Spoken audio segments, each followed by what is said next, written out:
Hello there, I'm Simon Dale from FPV UK. I'm just going to have a very quick look, as quick as I can, at the FPV UK response to the CAA's call for input review of UK UAS regulations. So the UK CAA have released this call for input, which is kind of a pre-consultation. It's a little bit more wide-ranging than a consultation, and it will feed into a future consultation, which will be a little bit tighter. So it's kind of the whole concept of the regulations altogether from the ground up kind of thing. We've got the opportunity to reply to that. So if I look at our response, you've obviously got the front cover, then you've got a little section, what's the purpose of this document? And basically what I've just explained, on the 9th of August 2023, CAA published a call for input document and a response form on its website. And they said, this call for input seeks views from the UAS community on opportunities to improve regulation of UAS to ensure it's fit for the future. Feedback will be used by CAA in addition to other evidence and analysis to inform a future consultation on the changes we propose to progress. This call for input closes on the 7th of September 2023. And then I've just said here, this represents an important opportunity for you and the drone community as a whole to have your say in the future of UAS regulation in the UK. And that's absolutely true. CAA do take count of these things. We've had success over the years on a number of fronts on that basis. So don't be put off. Don't think, oh, they'll never read it. There's an agenda, already decided. I don't think that's the case. I've got no evidence to suggest that. Yes, they have certain pressures that will be pushing them in a certain direction, but on the flip side, if they've got 250,000 people saying absolutely not, then that gives them justification to say, actually, we don't want to do this thing. The community doesn't want it, and maybe they can push back to DFT or whoever it is who's putting pressure on them. So I think it's really important to reply. It certainly can't do any harm. So yeah, I've said, please read the document and respond using the CAA's web-based form with your thoughts on each topic. Following pages contain our response, which you may be interested to read before you submit your own reply to the CAA. However, it's important that you complete the CAA response in your own words. Identical copy and pasted responses are normally ignored by CAA.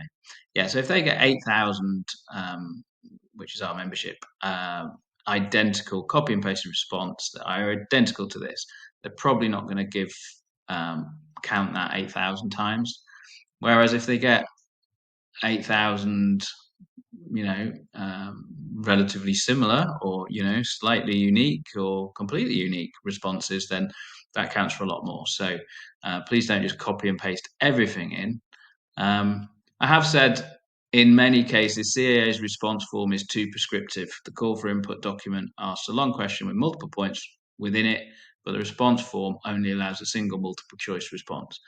That's true, particularly I think the first question is a bit like that, where it says this, bullet points, and then do you agree or not? And it's like, well, what if I agree to 2 of those, but I disagree with 3? However, you can put your sort of rationale in the free text field afterwards. So I'd encourage you to do that.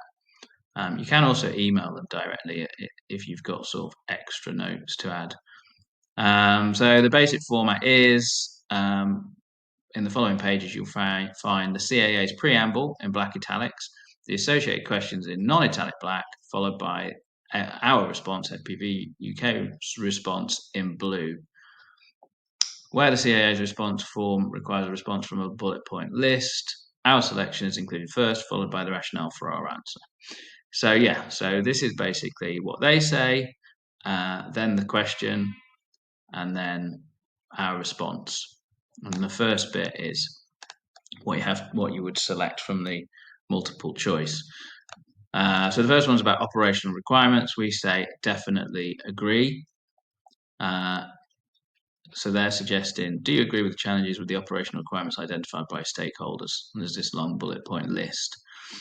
So we definitely agree. It's our view that the overall structure of the regulations, open, specific, certified, is fine. The subcategories relevant to most drone flyers, namely the open category and the A1, A2, A3 subcategories, are suitable. However, the subcategory names are not intuitive. And the separate C product classification types adds further unnecessary complexity. In our following answers, we propose new names and much more simple concepts for operational product requirements. Our open category infographic fpv.uk/open info G is very useful for explaining the current operational and product requirements in a graphical format. The CAA should use a similar format to explain the operational requirements, particularly if they are changed in future. Now, we went through a lot of iterations of this answer actually, because it's possible that if you've been in the drone market or community for the last 3 or 4 years, you're quite au fait with A1, A2, A3, and C0, to C4 drones, and you understand it. And actually changing it again right now, when you've got your head around it and got used to it for the last 3 years, is not is kind of counterintuitive, kind of counterproductive rather. You don't want it to be changed particularly.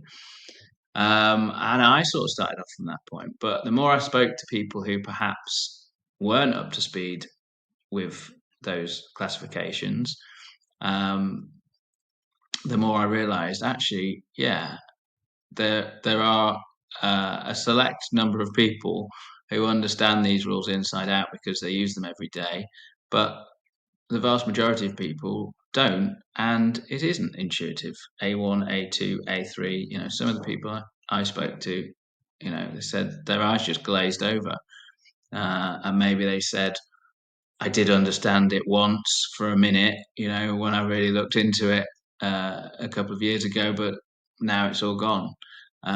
So actually, it probably does warrant some renaming. And the C product classification thing, again, I've sort of been around that for the last 3 or 4 years, talking about C type approved drones, and we've also got this idea that a C1 drone in Europe allows you to do more stuff, so we want it to be accepted here. But actually, when you think about it more, why? Why do we need C classified drones? Why can't we just say if a drone is a certain weight and it's got this feature, you can use it in this category? The same as it having a C1, but why can't we just say, because all C1 defines is that it's got flashing light, it's below a certain noise level, it's got the facility to fail safe on low battery, it's got the facility to fail safe on loss of data link, etc., etc. So it's certain criteria, but the sort of infrastructure and stuff that's going to be required to have the UK's own C marking laboratories and market surveillance authority and all that stuff, and all the guidance and all that is huge. And why? The drones will already have these features if they don't already. I think they already do. In the vast majority of cases, all the drones for years have had those features that I just mentioned. So why do we need them to be C classified? Why don't we just say, as long as they've got those features, they can fly in this category? Just keep it really simple. So I've kind of answered the entire consultation document now in the first question, but there you go. That's my thinking.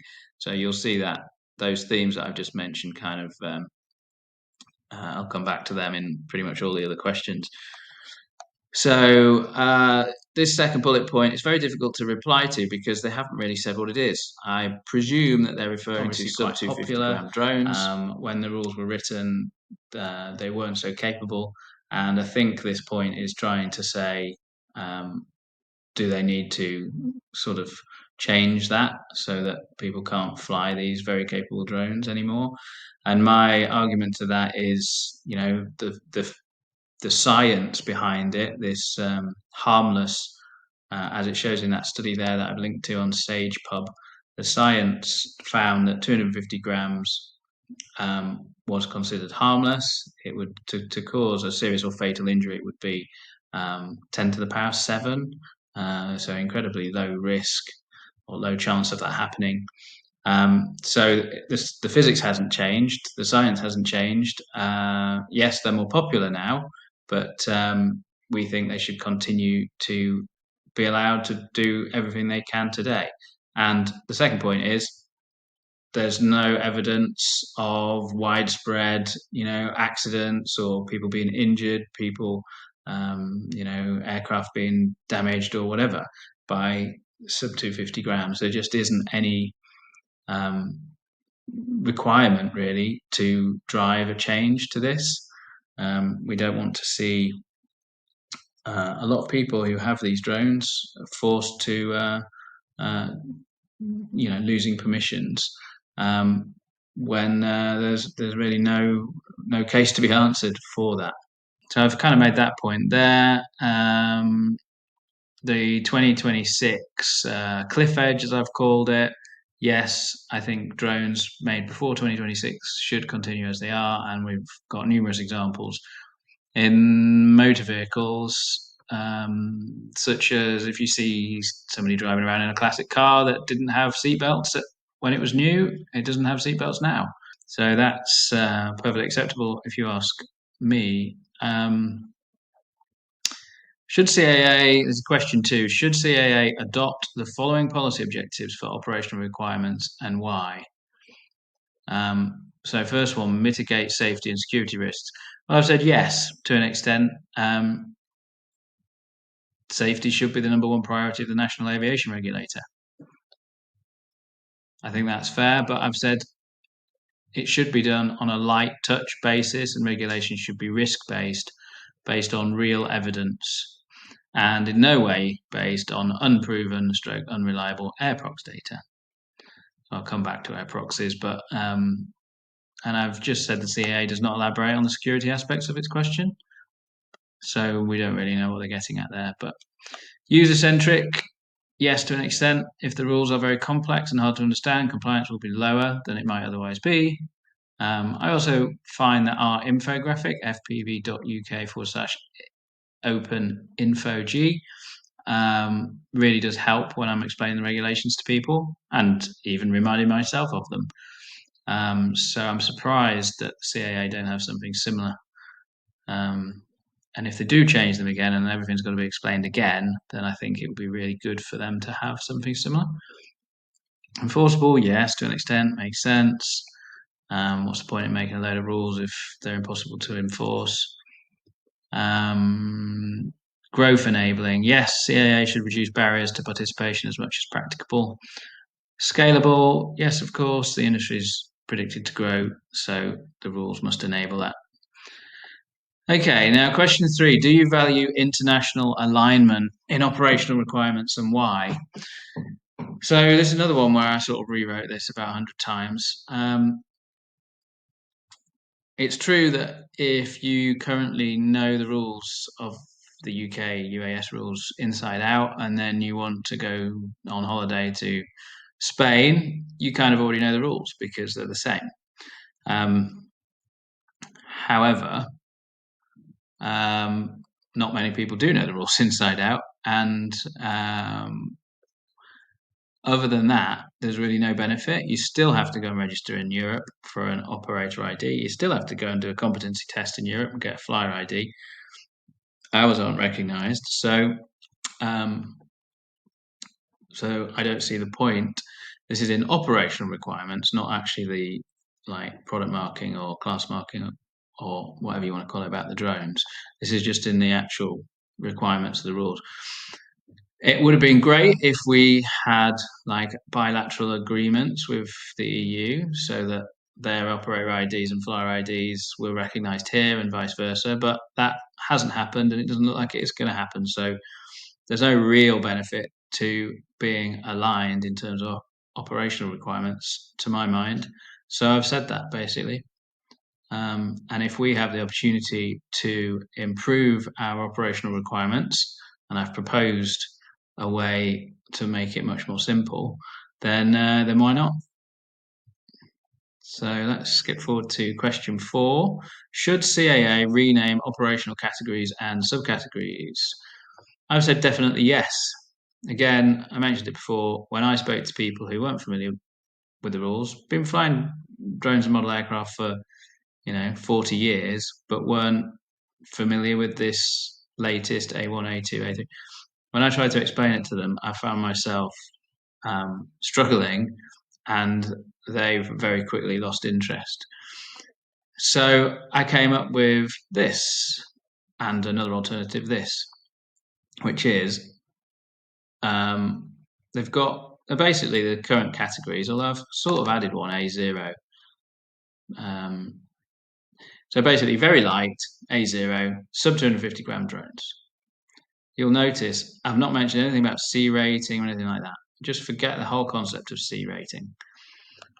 We've never had it before. I don't think we need it now.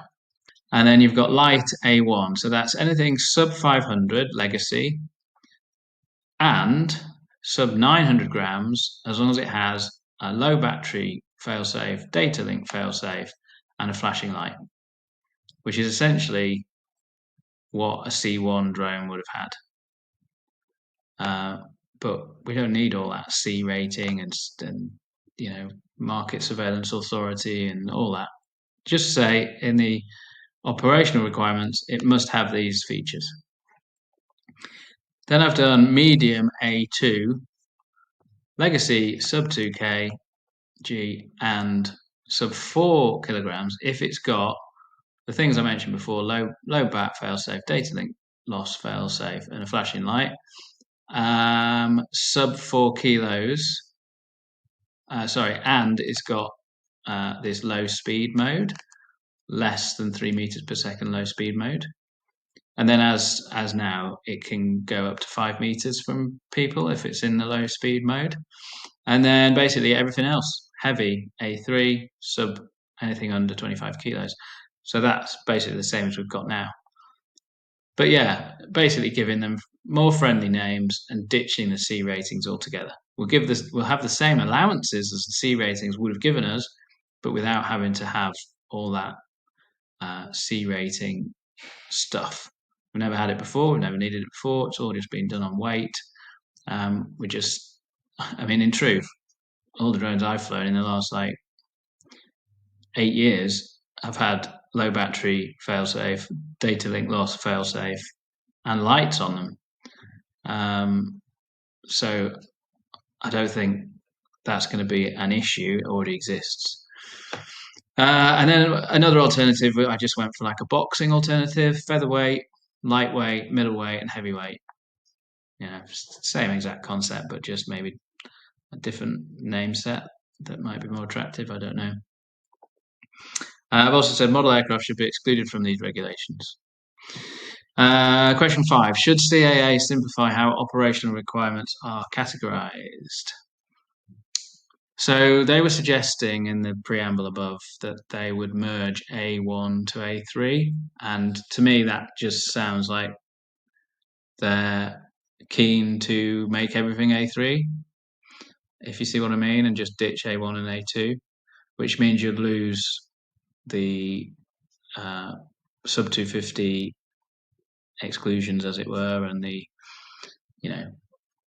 permissive elements of the A1 category, and the A2 category for those with A2 CFCs, and the A1T category for those with sub 500 gram drones who also have an A2 CFC, etc.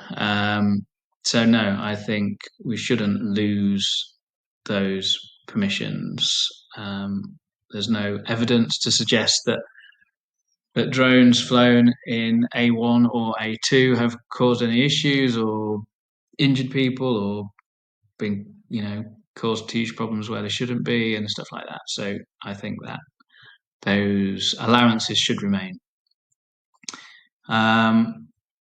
So that was 5. Question 6. Should CAA update how model aircraft operations are regulated? Yes, model aircraft should be excluded from these regulations entirely. I've sort of touched on that in 4, didn't I? So enough said, I think. Question 7.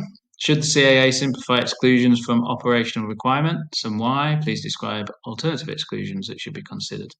Yes, to an extent.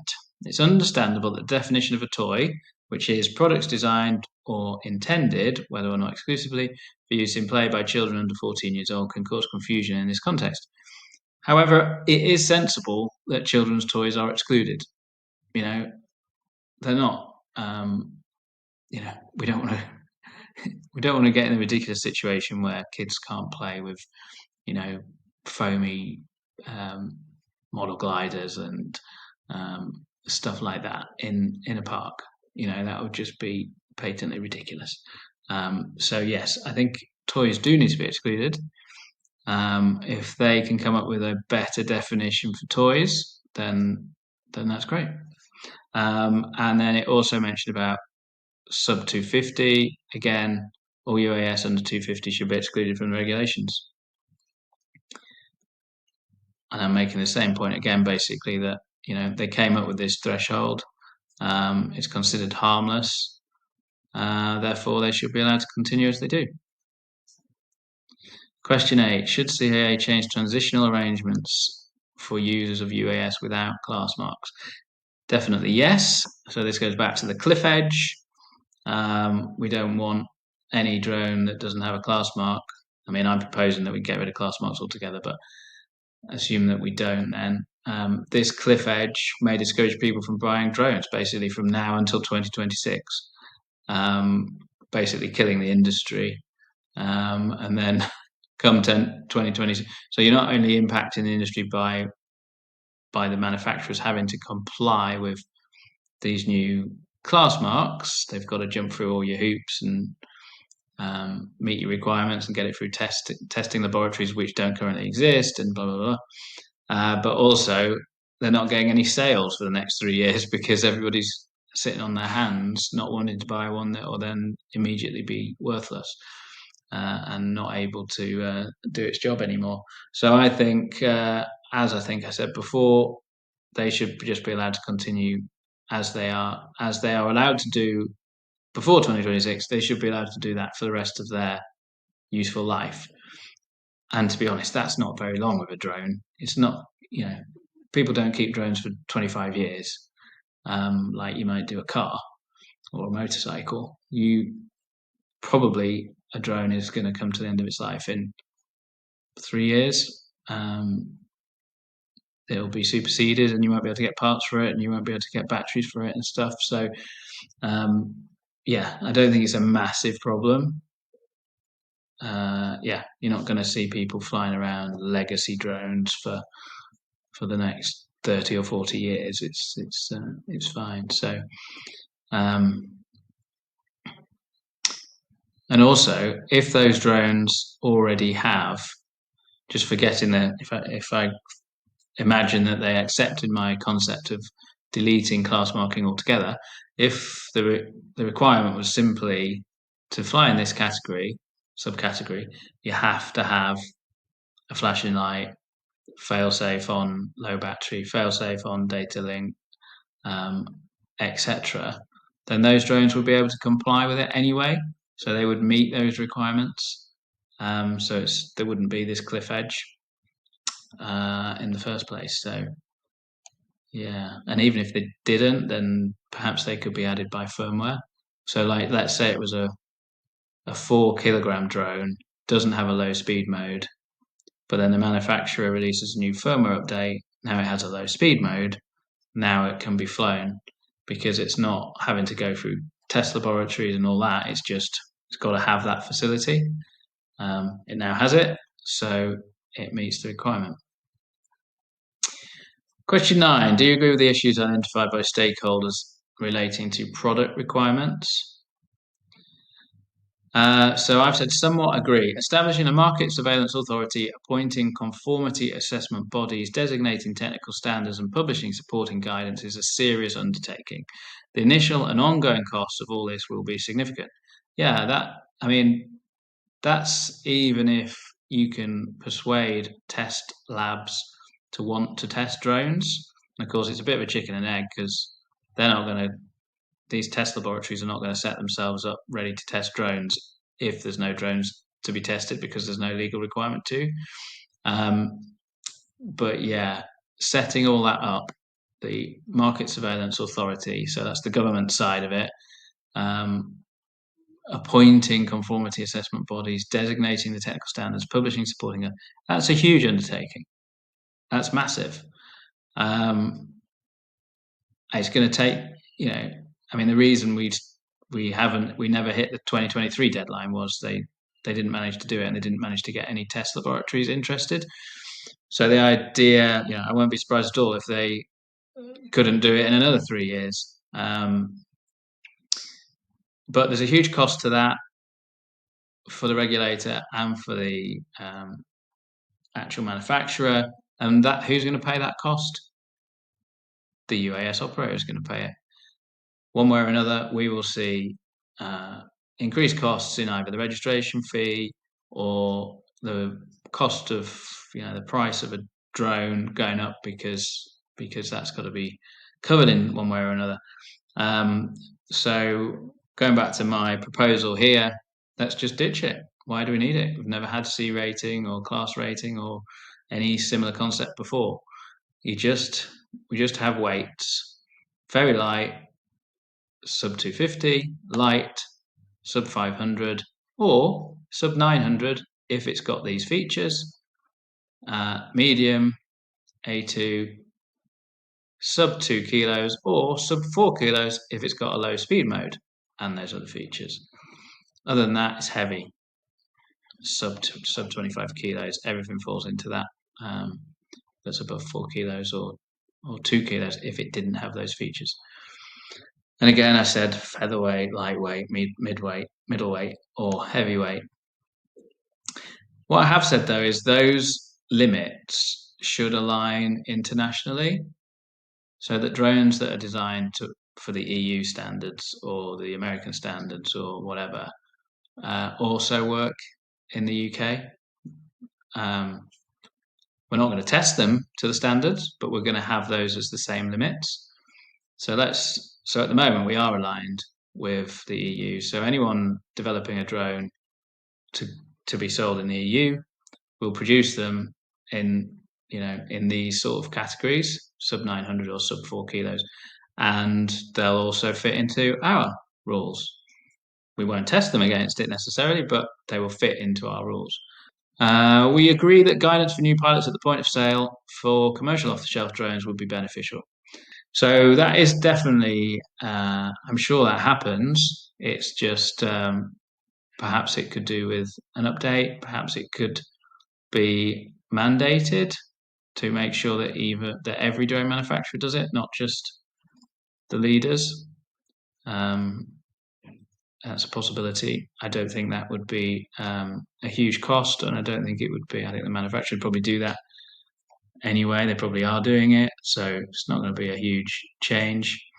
But I have said this must not adversely affect home-built or own design model aircraft and drones. Question 10, should CAA adopt policy objectives for product requirements and why? Yeah, I'll rattle through this. Yes, to an extent, definitely yes. Definitely yes, definitely yes, and definitely yes. Safety must be the top priority of the UK aviation regulator. This must be proportionate to the real risk picture. There's no way based on unproven, unreliable airprox data. It's important that the operator and remote pilot of a drone is able to fully understand the regulations so they can make informed purchasing decisions and fly within rules. Sector is expected to grow and the regulations must be able to accommodate and facilitate this growth. So same really as the operational requirements.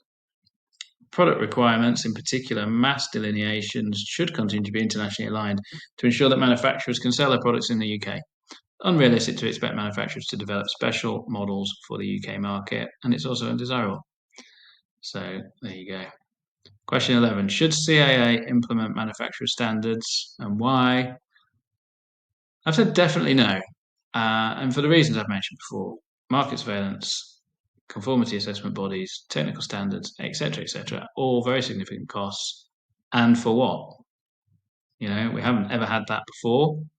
Drones are obviously CE marked, and they've got the new UK CA, is it CA mark, where which show that they're safe and they don't have any sharp edges and they don't electrocute you when you touch them, and they don't. They're all tested to those standards. So I'm not suggesting they're not going to be safe as consumer electronics items. I'm just saying we don't need this new C rating, class rating system. For one thing, the drones will already be tested in other countries, so why do we need to test them as well? But two, why have they never needed testing before? Why do they all need testing? The fact is that drones on the market are safe by design, and they will incorporate extra safety features such as low speed mode in the future to comply with international regulations. For example, drones available on the market already have or will naturally evolve to have low battery fail-safe functionality, loss of data link fail-safe functionality, flashing lights. Likewise, sub 4 kilogram drones will have less than 3 meters per second low speed mode to comply with the EU C2 class marking. Really no need for the UK to also test these things. They can simply be specified in the operator requirement. We propose a simple system of operation and product requirements as follows. And you've now seen me mention them 3 times before, so I'll gloss over that. The weight thresholds should be aligned so that drones can meet EU and UK. Question 12. Should CAA implement a product labeling scheme? Now, at first, I sort of thought, yeah, why not? Product labels got to be a good thing. But then I was like, well, hang on. So what they're really proposing is you've got your operator requirements, then you've got your class marking requirements, C0 to C4, and then you've got your product labels. And then, like, they're going to have different product labels, obviously. That's the point of them. So you're going to have different product labels, and then they're going to assign the different product labels, and manufacturers are going to have to sort of design it to fit that product label because they want the one that encourages more people to buy. So you've basically got more class testing or class marking on top of the class marking. It's like a whole nother level. And then there's obviously a cost to all this. And then I thought, you know what?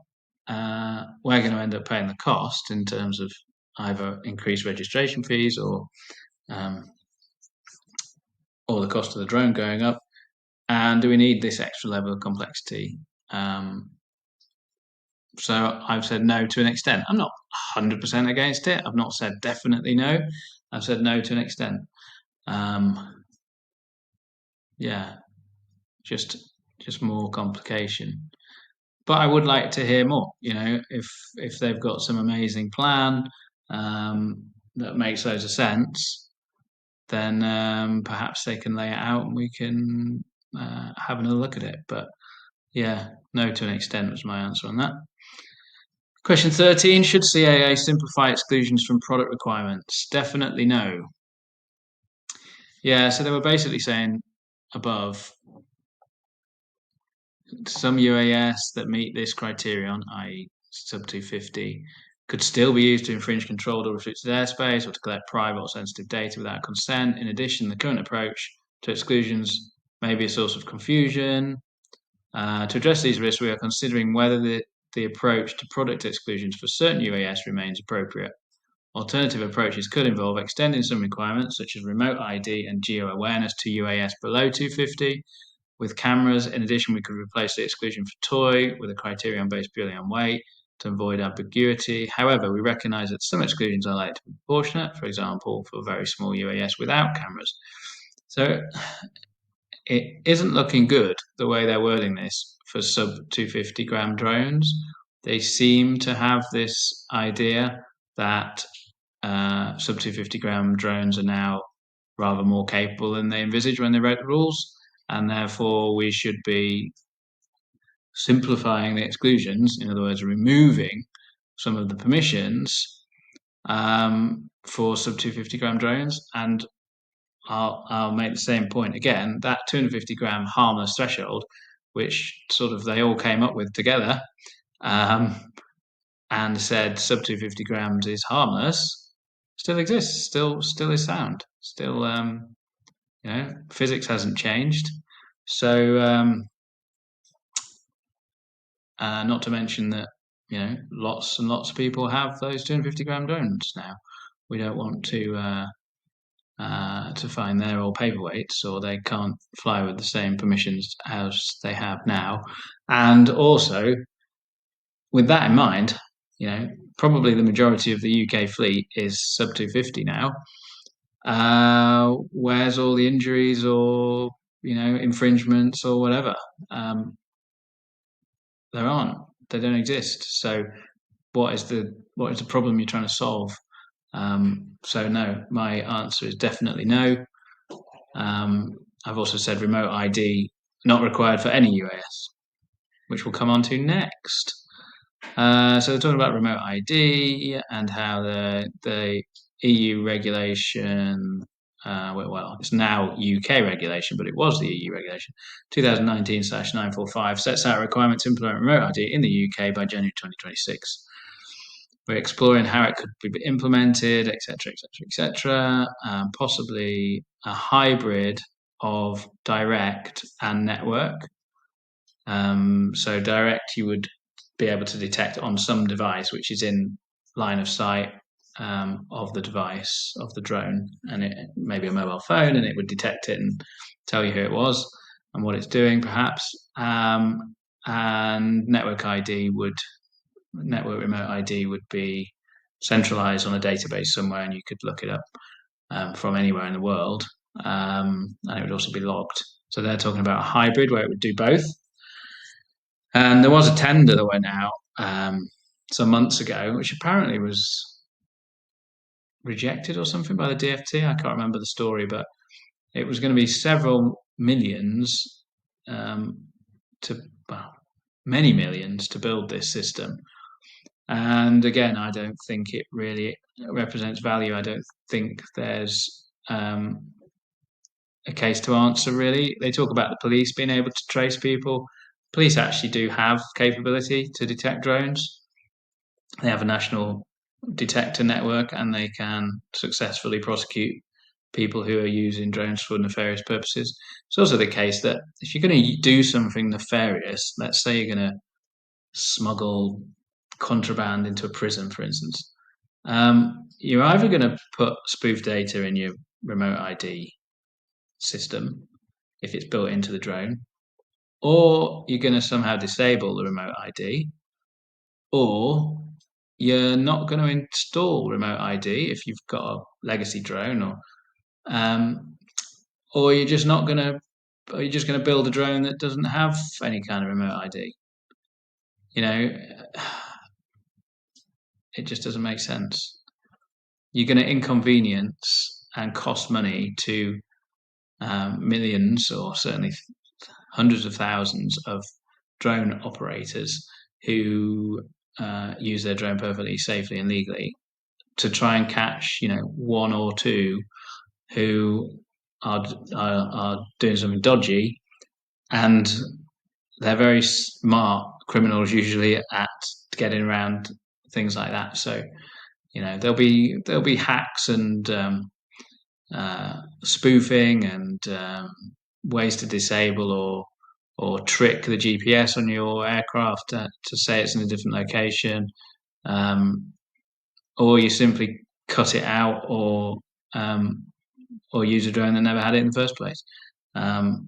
So yeah, you're not going to catch the people you're after. And in fact, the CAA also said it would give us information to be able to understand the sector. Well, they already have that from this police data from all the airports and prisons and stuff. They have a data set, and they can see, and they analyze that data and see what's going on, how many drones are being flown and where they're being flown, and how many go above 400 feet, and how many fly inside FLZs, and they do have data like that, and already from various sensors around the place. So I don't think that's a valid reason. And the police also prosecute people on the basis of detecting drones being used where perhaps they shouldn't be. I actually think the much more important thing is geofencing and geo-awareness, which we'll come on to next. Here we go. Geo-awareness. Regulations exist today to prohibit UAS flying in airspace restriction zones, including airspace above aerodromes, prisons, high security buildings. However, in the future, UAS should be manufactured with mitigations in place to make it easier for users to comply with these restrictions. This could include functionality on UAS controllers that alert users when flying in restricted airspace, or that prevent UAS from entering restricted airspace altogether. While some UAS have this functionality today, stakeholder feedback has identified limitations how this functionality is implemented in practice. Well, I think that's fair to say because drones have had geofencing for a long time, and I've never really understood why sometimes the data's off. So, I can't remember which airport, but I remember raising it with DJI, Brendan Shawman and Christian Strew, their kind of US Legal Eagle and their European equivalent, and saying, why is this particular airport in the UK has an FRZ around it, but your geofencing doesn't prevent people taking off around it? Why is that? And they said, "Oh, you mustn't rely on it. It's only for information purposes." I'm like, "Well, yeah, fair enough. It's only for information, all that gumph. But why don't you just make it accurate? It can't be that difficult. NATs publish a map as a KML file. Why can't that just be imported?" So to me, yes, that probably should be mandated and get it accurate. Let's get it accurate. Let's give the manufacturers the real data from that and have it accurate. And there must be a way to override that.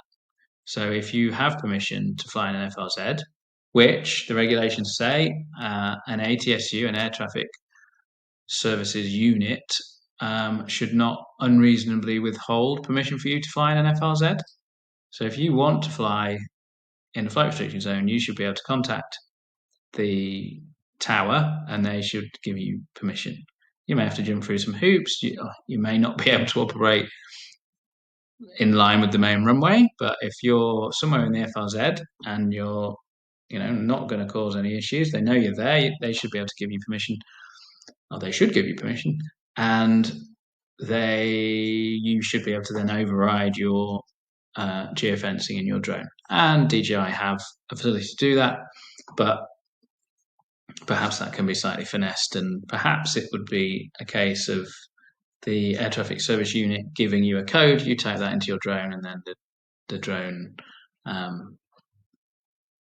geofencing allows you to fly in that location for the period of time that they're allowing you to fly in it. So yeah, it's possible that mandating it will just improve it, make it spot on in terms of the accuracy of the data, and make the override facility work well and robustly, and maybe it will catch some of the other drone manufacturers that don't have that facility. Maybe that is the winner. Yeah, to me that's better than remote ID.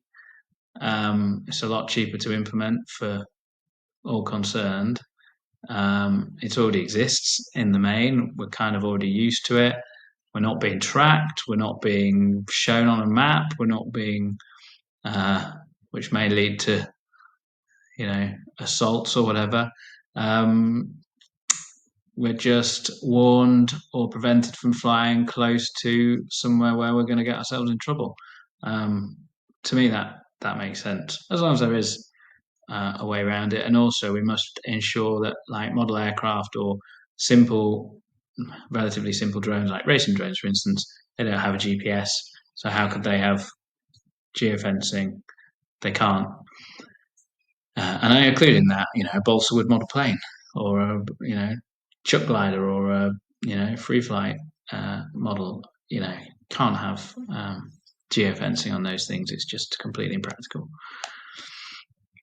So, question 16. Should CAA introduce requirements for manufacturers to provide user guidance during product setup or pre-flight via the controller or other interface? So, I think what they mean by that is when you turn your drone on for the first time, you've either got a screen or you've got your phone paired to it, and it will say, "Welcome to your new blah, blah, blah, blah, blah," and you'll be given a little bit of information.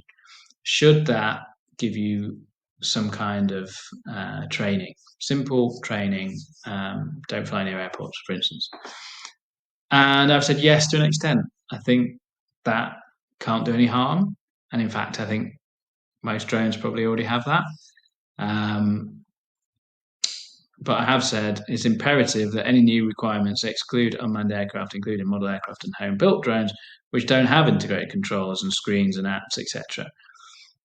Simple model aircraft don't have any of that stuff, so we don't want to write some rule that says the unmanned aircraft must provide guidance when it's turned on.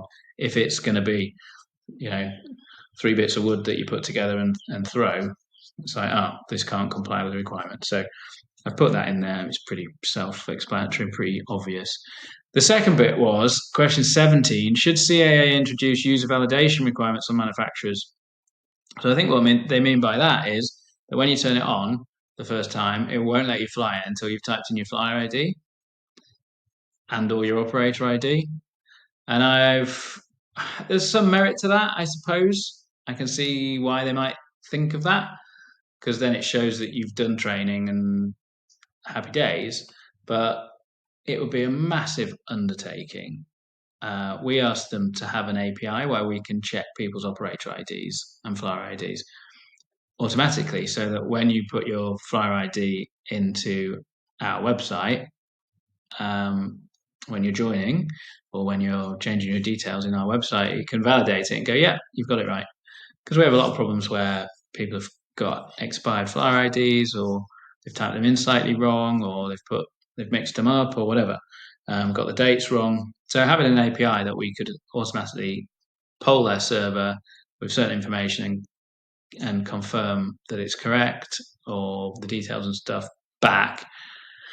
And I said that from the very beginning when they suggested they were going to do this operator ID registration scheme. I said it needs to be an API. It needs to be an API. We're not going to be entering manually 8,000 people's operator IDs and flyer IDs. It needs an API. It needs an API. And I said, if you specify it with your developers, because obviously CAA don't do their own development, they outsource it. And I said, if you put it in the requirements now and they build it at the same time as the system, it won't cost any more to do. It's the way you would build it. You'd have the same functionality, and it's just 2 interfaces for that same bit of code, if you like, that same sort of middle layer. One is it comes in through text, if you like, through an API, and one is it comes in graphically. It's not a very good explanation, but maybe you can see what I'm getting at. I said, if you specify it in your document now, it won't cost any more, marginally more. And they're like, no. And then, of course, it gets to the end, we're like, oh, now we can't do this thing. We can't send you all our... So I suggested that we use a batch file, because they wanted to charge the associations £110,000 to build this API, which is just nonsense. There's no possible way that was going to happen.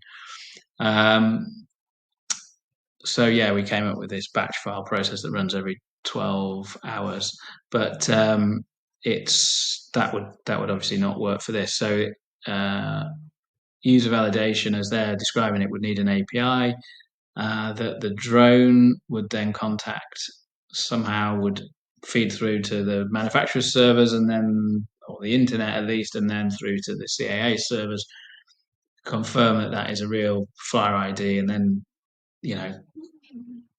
pass that message back to the drone, which would then allow you to turn it on. I think that is fanciful, really, and it's going to cost a lot of money. Yeah, like I said, the CAA said to us 110,000. That was 3-4 years ago. I wouldn't be surprised at all if now they went out to a subcontractor type IT company and said we need that building. If they wouldn't say it was, £250,000 and that's just that side of things. And then the manufacturer's got to build it, and the drone's got to have internet access, and it's just too onerous. It's too big of a project for really a very minimal potential gain. And actually, is it a gain? It's not really the manufacturer or the equipment's responsibility that you have a flyer ID and you comply with the UK rules. It's your responsibility. If I go and buy a new car, they don't insist to see my driving license before I drive it away. That's my responsibility. I'm driving the car. I've bought the car. It's my car. It's my responsibility. Every time I get in my car and turn the key, I don't have to prove that I've got a driving license and it's not been I've not been banned. So yeah, I think that's way over the top and is going to cost a huge amount of money, which will end up costing us all through our registration fees. Should CAA simplify policy and guidance? Definitely yes. I don't know if you've tried to read the CAA documents, but they are many and various. So CAP 722 used to be a single document, is now the CAP 722 series, and I've lost track, to be perfectly honest with you. It goes from like A to H or something. There's CAP 722 H, CAP 722 E, CAP, etc., etc. But then on top of that, there's these new acceptable means of compliance, AMC documents, and GM, guidance material, which even I have now lost track of what does what and what means what and which supersedes what, and which is the more I won't say which forms law, because none of it forms law, I don't think, but it's all sort of guidance, but it's guidance with how to comply with the law. But which is the sort of most the one true truth? Yeah, I think it just needs to be one document. The rules, I remember not very long ago, 4 or 5 years ago, fit on one sheet of A4. That was not the guidance. This was the rules. There were two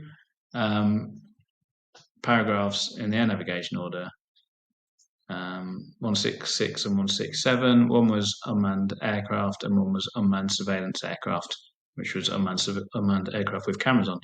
And that was it. One side of A4, and you read it, and it was pretty much plain English, and you knew that was the rules. Now there's a small forest. If you printed out the rules, it'd be a small forest. And I've sort of said here that the actual legislation that governs all this is in the Air Navigation Order 2016, the Air Navigation Order 2020 amendments, the Implementing Regulation 2019-947, the Delegated Regulation 2019-945, the Police Powers Act 1997, the Air Traffic Management Act amendments, which I think amended the Police Powers Act, and the Data Protection Act. So that's the actual regulations. They're all over the place. Where the actual laws exist, if you like. Yes, the CAA guidance should be vastly simplified. And also infographics like our fpv.uk/open-infog, and also our Article 16 infographic, fpv.uk/Article 16. Similar to that, should be used to explain the rules in an easy to understand and digest format. And then question 19, on the final one, what other opportunities to improve UAS regulation beyond those described in this call for input would you like to see progressed?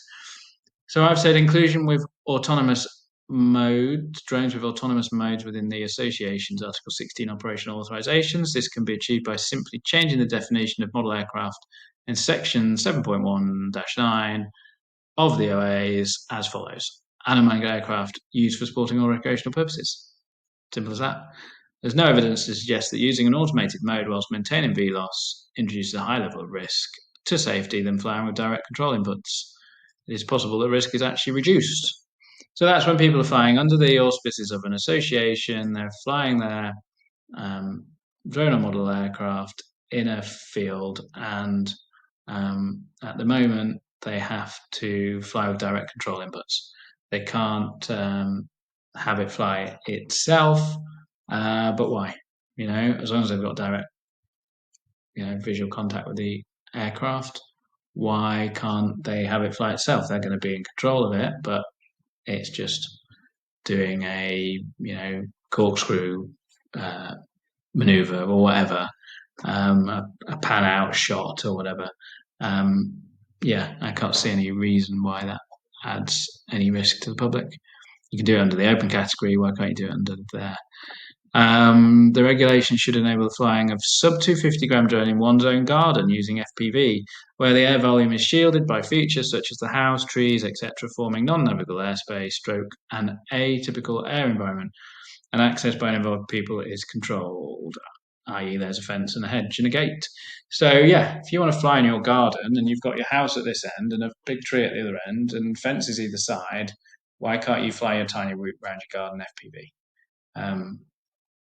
A helicopter's not going to come and land in your garden. A plane's not, because it's shielded, right? You can't.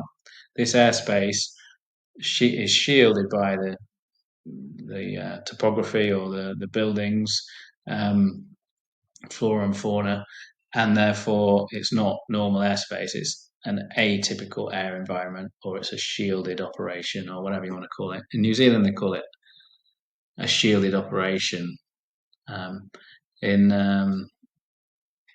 think maybe in America it's non-navigable airspace, and then the UK seems to call it an atypical air environment. So I'm saying that why can't you fly your drone FPV in without a spotter in your back garden, where its access is restricted, no one's going to walk in off the street, you've got fences and gates and things. So. And then finally, I won't bang on about this, but the Airprox board should be changed the way they publish their report. Basically, that they get reports that apparently include drones, which are completely impossible or extremely unlikely, and without any investigation, they publish on their website saying the board considered that the pilot's overall account of the incident portrayed a situation where the Providence had played a major part in the incident and or a definite risk of collision had existed. A definite risk of collision had existed. But they've got zero proof that there was a drone there by their own admission.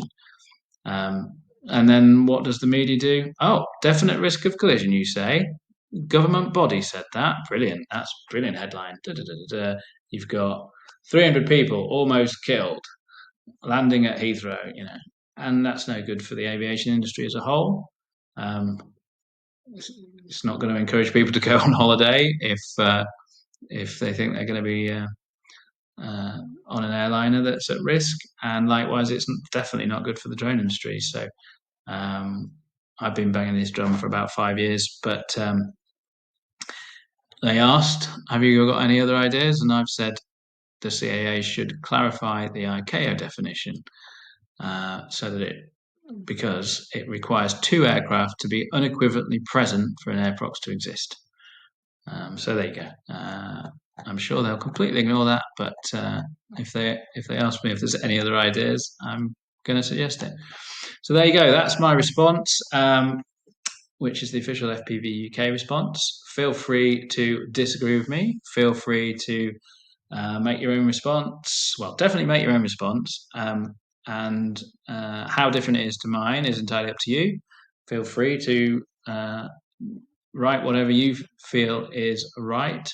And if you want to tell me why you disagree with my response, feel free to do that. If you go to our community forum, fpv.uk/input, and that'll take you directly to the thread, which is on dronehub.co.uk, about this call for input and our response. And let me know what you think. Please do make sure you respond to this, though. Deadline is 7th of September 2023. So make sure you get your responses in. All right, brilliant. Thanks a lot. Cheers. Bye.